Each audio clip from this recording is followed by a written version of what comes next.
Ahojte. Tak ja by som sa vám dnes chcela prihovoriť takouto formou videa, lebo si myslím, že to je trošku také lepšie ako mail, lebo komu sa chce vyčítavať maily a podobne. No a chcela by som vám teda povedať dnes k takej téme, čo sa týka toho vlastne, ako jeme, ako si vyberáme to, čo si dáme, keďže viem, že často vlastne nám hrozia také tie všelijaké nástrahy, alebo ako by som to nazvala, aj keď sme teda si hovorili, že nič v rámci tohto výživového plánu, alebo teda v rámci výživy v podstate si nemôžeme zakazovať, ale tak aj tak prirodzene asi vieme, že po čom by sme mali siahnuť a po čom nie a čo je také akože správnejšie, alebo teda zdravšie a čo nie. No a teraz vlastne akým spôsobom sa v podstate snažiť vyhnúť sa tomu, čo není pre nás úplne ideálne. Chcela by som vám na to poradiť vlastne takú pomôcku.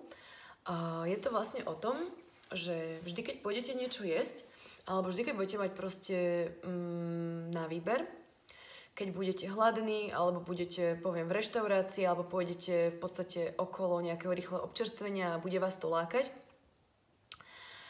tak ako to urobiť? Aby ste si teda vybrali to najlepšie, čo môžete, alebo respektíve, aby ste nejakým spôsobom sa vyhli tomu, aby ste podľahli niečomu nesprávnemu.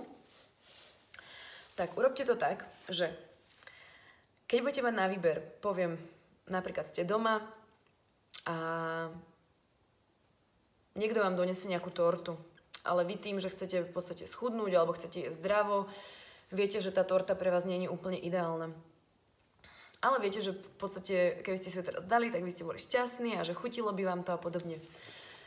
Tak ja by som vám poradila takú pomôcku, že vždy, keď si budete vyberať niečo na jedlo alebo budete mať nejakú možnosť jedla, nech už je to čokoľvek, tak sa vždy na chvíľočku zamyslite nad tým, že vlastne ako sa budete cítiť po tom jedle. Ako sa budete cítiť 10 minút po tom jedle, ako sa budete cítiť 15 minút po tom jedle, pol hodinku po tom jedle, respektíve tesne po tom, ako to dojete.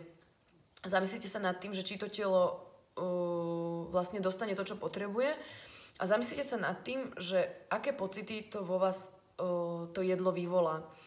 Čiže napríklad, či po tom jedle budete sa cítiť tak, že ste spravili niečo dobré pre seba, či na seba budete hrdí, či budete mať dobrý pocit sami zo seba, alebo či tam budú nejaké negatívne myšlienky, emócie, či budete mať výčitky, či sa budete cítiť proste, že ste zlyhali, alebo že ste sa sklamali, alebo že ste jednoducho si zase dali niečo, čo viete, že nechcete si dávať, čo není pre vás správne, čo vás oddeluje od toho vášho cieľa, čo môže byť napríklad to chudnutie, alebo aj nejaký zdravotný problém, zbavenie sa ho teda. Takže vždy si vlastne, keď budete čeliť tej situácii, že si máte vybrať niečo na jedlo, tak si vždy nechajte 5 minút, zamyslite sa nad tým vlastne, že ako sa potom budete cítiť po tom jedle.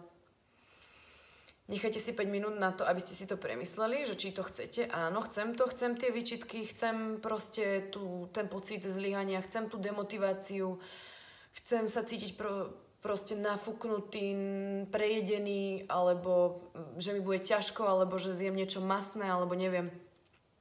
Alebo na druhej strane si chcete dať niečo, čo jednoducho vás presunie bližšie k tým vašim cieľom, budete z toho mať pozitívne myšlienky, pocity, budete na seba hrdí, že ste si dali niečo zdravé, vyživí to vaše telo, dodá to vašim bunkám to, čo potrebujú a v podstate vás to aj presunie bližšie k tomu vášmu cieľu. Takže vždy vlastne máte na výber, toto je taká pomôcka, ktorá mne celkom pomáha, aby som si v rámci jednej nejakej minútky alebo kvôli nejakému dočasnému potešeniu zmyslov alebo teda chuťových buniek alebo len preto, aby som rýchlo zahasila ten hlad alebo niečo. Tak toto mne v podstate pomáha pri tom, aby som si vedela správnejšie vyberať to, čo si dám. Tak budem rada, keď to vyskúšate v najbližších dňoch už a keď na to budete myslieť.